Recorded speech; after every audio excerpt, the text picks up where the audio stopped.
keep fighting, but I know I'm losing the battle. I keep trying when I know there's something to live for. I didn't die for you. I did it for myself. I didn't die for you. I did it for myself.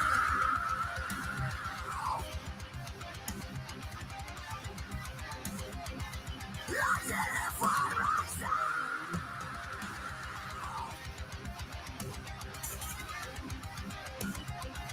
I did it for myself.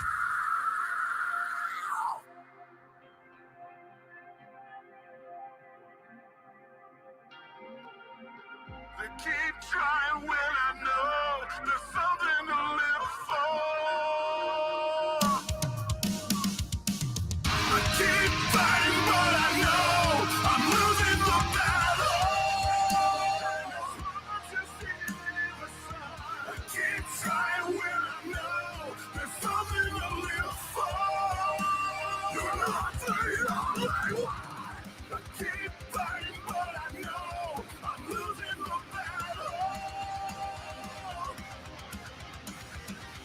I keep trying when I know there's something to live for.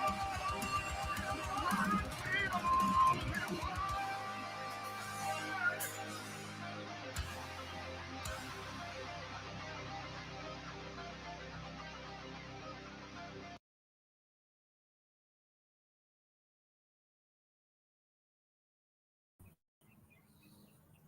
Yo, what's up? What's up? This is your guy, Ray Hanma, 1 versus 1,000,000.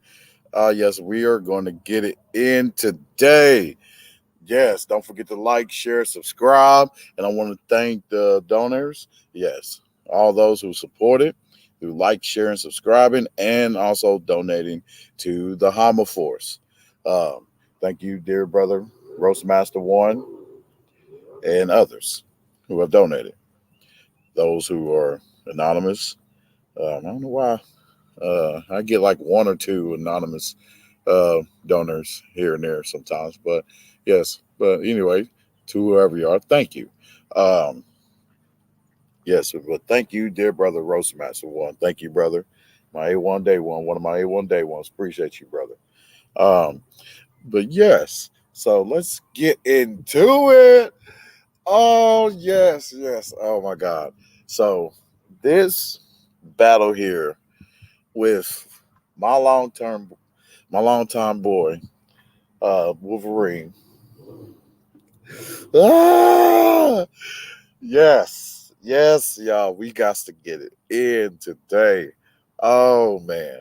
So, woo, with this person he's fighting,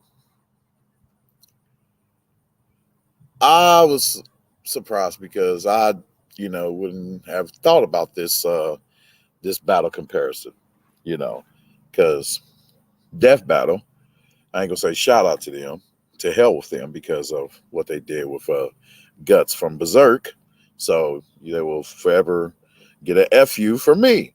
So, but um, yeah, and this matchup, was was spectacular. So, um, and I have a video from our dear brother Rob from Comics Explain, which is the first one, to expose me to this. So, and then I start seeing around, other people have videos about it too and stuff. So, um, but yes, oh my God, let's yeah, we are going to get into it. So, yeah, because I want to see what you guys think. Leave a comment, in the comment section, and during this live, if anyone feels like coming through, the link is in the description. The StreamYard link is in the description. So,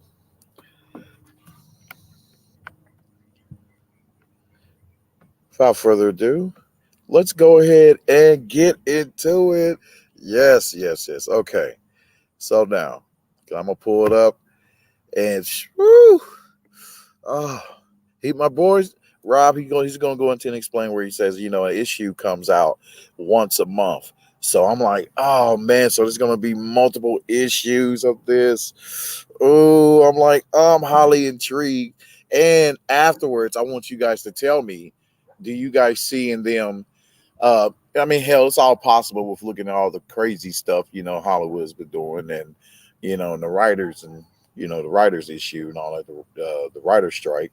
I don't know if that's still going on, but yeah, but this would be a cool little like offset. I don't know, little mini series, or yeah, they can make it into a series or a movie, if you will, of this particular battle. So all right, it's already got us in the share. So yes, don't forget to like, share, subscribe, and I'll say, donate if you feel generous to Ray Hanma, Cash App. All right, so let me get this started up, loaded up. Did you know that you could get 50 to... Oh no,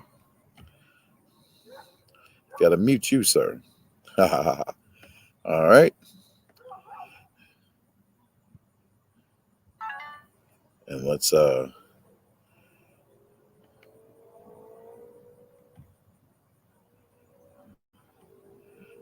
back on mute and see. I wonder if we can go full screen. And we are covering Wolverine versus Predator. And as far as I'm aware, this is the first time that Marvel's ever published a story like this. So much like all the other stories that have ever existed in the history of comic books, where it's like Alien versus whoever or Predator versus whoever, it's just the kind of general assumption that people are aware of their existence. They've always kind of been there. We're just now seeing a story where they encounter someone. So what this does here, because honestly, you guys care about the fighting, you guys don't care about the setup.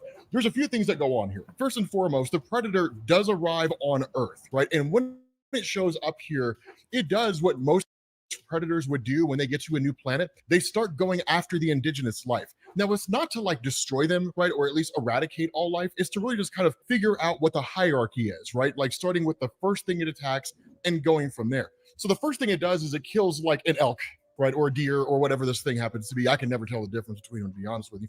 But then after that, it goes after like a mountain lion, it goes after a mountain goat, it goes after an orca, right? Just these different things that seem to have different levels of strength. Basically the same mental, and a lot of it is just based on observation, right? That's really all it is. And then it notices off in the distance there is smoke emanating from a local village.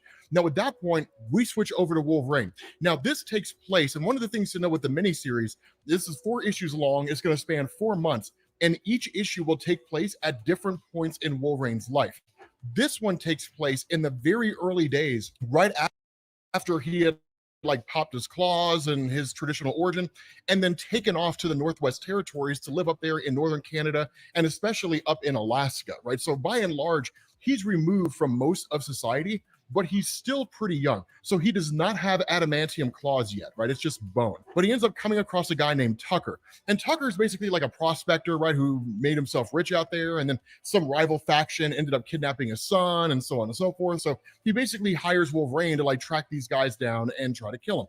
The issue is that once they get to where these guys are supposed to be, they find them all hung upside down and skinned, which again is normal when you're dealing with a predator, right? It's like one of the hallmarks of predators entirely. And it even takes Tucker by surprise, right? He's kind of like, what in the heck? But then they end up coming across a house. And that's where these guys are supposed to be laying low. Now, while this happens, the predator sees Wolverine and then stands back and watches, because Wolverine, even in these early days, just had an extreme level of ferocity, right? The berserker rage hadn't quite become a core part of his character, but he was getting there. But having that level of ferocity, the predator's just kind of like, okay, this is dope. This guy might be a challenge. Wolverine goes in there and slaughters everyone, right? And then in turn, he's shot in the back by Tucker. Come to find out, the whole story about his son was a lie. That these guys were all people that were working with Tucker in like a railroad heist. Then they turned on him and they took the money for themselves. So he hired Wolverine to kill these guys so he could take the money for himself. He goes to leave and then he gets his head blown off by the Predator, which is amazing. It's absolutely awesome. And then the Predator, of course, as we know from just their experience on any indigenous world, specifically Earth, they overhear things and they kind of start learning in the process. So it starts talking, right? Like they're killers, they're monsters, just kind of repeating the phrase over and over again. And then the fight breaks out between himself and Wolverine. And this thing is intense, right? It is amazing, right? Wolverine literally like rips this guy's mask off, or really just kind of slashes his throat. Then he pulls his mask off. And then Wolverine's like, whatever you are, I'm going to carve the ugly off of you, right? And the fight is pretty hardcore. And in fact, when Wolverine goes to attack this thing, it cuts his claws off, right? On one of his hands, cuts him right off, right? So Wolverine starts to realize just how big of a threat this guy is. In turn, it impales him, right? Stabs Wolverine through the chest.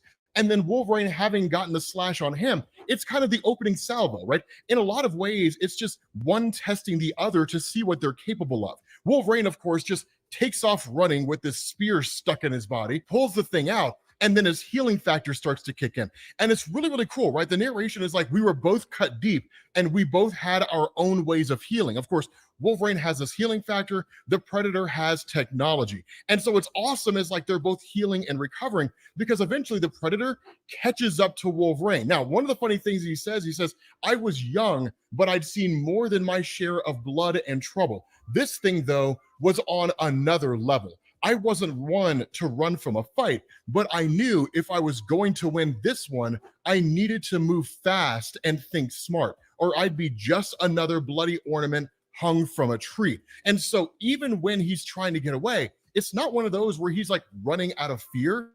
It's a Sun Tzu art of war type thing. When encountering an enemy, fight them on the terrain that's most familiar to you. So even when this smart disc is thrown and it like stabs Wolverine in the leg, he's able to get away and get back to his cave, only for the Predator to jump in the way and try to block him from getting out of this thing. Now, when that happens, this bear immediately comes out of the cave and attacks the Predator. Now, here's what's so cool about this. When Wolverine was out there in the wild, honestly, he made friends with animals more than he made friends with people because he didn't like people, right? That's just one of the core elements of his character in the early days. He didn't like humanity. It was really not a fear or anything. It was really more of like a distaste, right? Exhaustion, frustration, things like that. He saw human beings as being more trouble than they're worth. So he was basically everybody in their 30s going forward in the modern era. But the thing about this is that when he was making friends, he actually kind of had like a bear as not really a pet, but more of like a companion, and the bear attacks. And this is when Wolverine doesn't fully understand what he's dealing with. A bear is a formidable foe, but the Predators are ridiculously dense, right? Just in terms of their body structure, they're incredibly capable. So this is Wolverine underestimating what he's facing off against, because in this moment, instead of like following in with the bear and killing the Predator, he celebrates the moment, right? He celebrates what's going on here. And in turn, he of course pulls the smart disc out of his leg and then just kind of continues on. Then he just sort of walks away, but he has this really amazing monologue, right? He says, I thought that was the end. There was always some new danger waiting for me, so I soon turned my attention to it. It's easy to forget pain when your wounds heal like dried up creeks. What I didn't realize, not until many years later, was that this was just the beginning of what turned out to be the longest hunt of both of our miserable lives. Because what it does is it time skips, it jumps forward to South America, and it picks up with Professor Thornton and Team X. Now, for those of you guys who don't know anything about Team X and about Wolverine's history, it's one of the coolest things. So a little bit of history here. Before Wolverine became Wolverine, which is to say having the adamantium bonded to his skeleton and all that kind of stuff, he was part of a wet work team that worked with the CIA. And the idea behind this is they were like sent out on all kinds of missions. I mean, these guys toppled governments, they killed dictators, they took out like political rivals. I mean, anything, drug lords, the whole 9 yards. Like sometimes crazy. There's stories where these guys would go into a place and just kill 30 people just to get to one guy, right? Like, I mean, it's nuts. Wow. Other times they would go in with just surgical precision. Well, yeah. But it was nuts how capable these guys were. But this is the team, not directly, but this is a team that would eventually go on to become part of Weapons Plus, right? Weapon X, the group that had adamantium bonded to them, or at least the healing factor of Wolverine granted to them. Now, Jackson and Cruel, they were not part of the team for Weapons Plus. That was, oh my God, that was Silver Fox and someone else. I don't think it was Kestrel or Mastodon. Maybe it was. I forgot to. Remember off the top of my head. It's been 20 years since I read those comics, guys. Bear with me here. I may have forgotten a little bit. But the thing about this is that this team is ridiculously dangerous. But once they get in there, right? Once they get to their location in South America, being sent on Yep, you see Sabretooth, his brothers with him. This mission, the kind of monologue we get is he says, when you've lived as long and as hard as I have, memories get broken and scrambled. There are times I can remember as clear as a picture. There are other times that feel like I'm looking at myself through the wrong end of a telescope. And there are other times that are gone altogether. And he says, thanks to Professor Thornton, after so many mind wipes, after so much training that honed my nerves to a razor's edge, I was less a mutant and more of an arsenal back then. And he says, our intel told us a guerrilla force was planning a coup. A former general was storing weapons and rallying support from a jungle stronghold. We were supposed to make sure he never came into power. Everything was sleepy and quiet at dawn. Once we took out the sentry, it would be easy pickings, right? They get into this place and they find everybody's been skinned, right? So it's like a throwback to the original Predator from Arnold Schwarzenegger, which is awesome, right? And he says, yeah, it is awesome too. Oh shit, yep. That is basically, shows, hey, what happened back in Arnold Schwarzenegger days, when he was the first Predator, actually. Yeah, that was the first Predator movie. Says, or so we thought, something triggered deep inside my brain a lost memory of a monster in the woods, of a first and final hunt. I might have forgotten about the Predator, but he had not forgotten about me. And this time he brought reinforcements. So unlike their first encounter where it's Wolverine fighting 1, now he's fighting 4. With that being said, guys, we're going to bring this to an end. Ooh, 4. Oh my God. 4. Now tell me, oh my God, like, I don't know if our boy will be able to survive that. Yeah, I don't know. Yeah, because well, but now this time, he has adamantium, when coming across Wolverine, but because when he was on that in that basically that mercenary squad.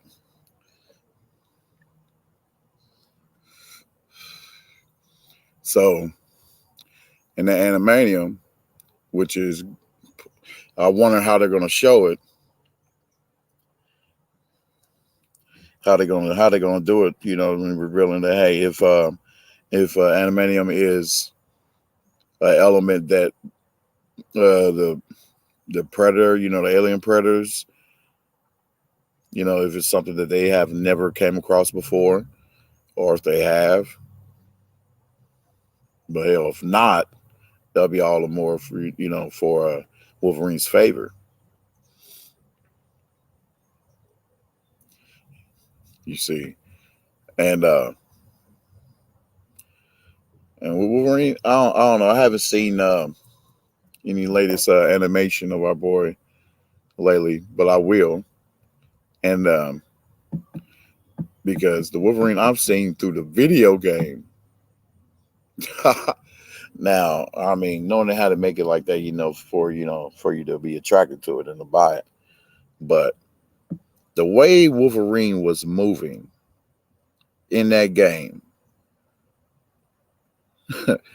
I mean, oh my God, his barrage move and so many other moves, that was just like him doing 360s with his moves, man. Like just fascinating, devastating, brutal moves. Like, oh my God. Like, how come he is not in in Mortal Kombat? But yeah, so oh God, that's gonna be wild. So I can't wait to see, the next issue, and which we will be going over that as well. So, but yeah, so let me know what you guys think, because I don't know, man. Like, they're I wonder if Wolverine, if he's used to, or will end up getting used to the Predator's camouflage, or would it even matter because of his, of him being able to smell the enemy.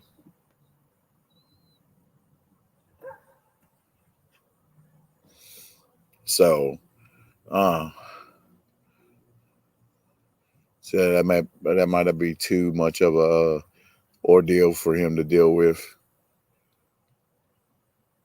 And oh yeah, the black.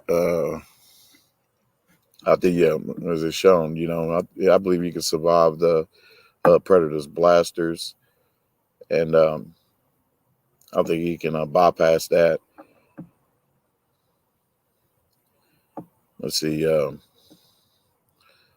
take down Wolverine. I believe it's may come down to where the Predators may have to work in somewhat of a team.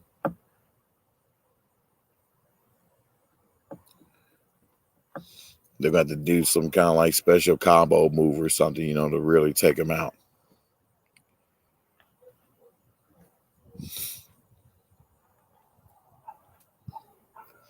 And then when his buddy came, the bear, Wolverine's bear, to try to, help him out. I wonder how come, motherfucker, you ain't, the other bears wasn't called. You should have called like multiple bears, like multiple grizzlies on his ass.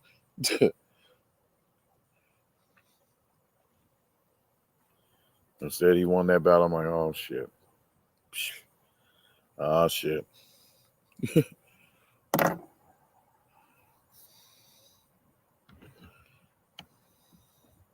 But yes, but thank you guys for listening in. This was a really good one. I was really, really excited about this. So yes, thank you. This is Hanma Force Geek Table, 1 versus a million. Cashapp Ray Hanma. Don't forget to like, share, subscribe on your way out. Also donate if you will to Ray Hanma Cash App, $Ray Hanma. Peace. I'm out.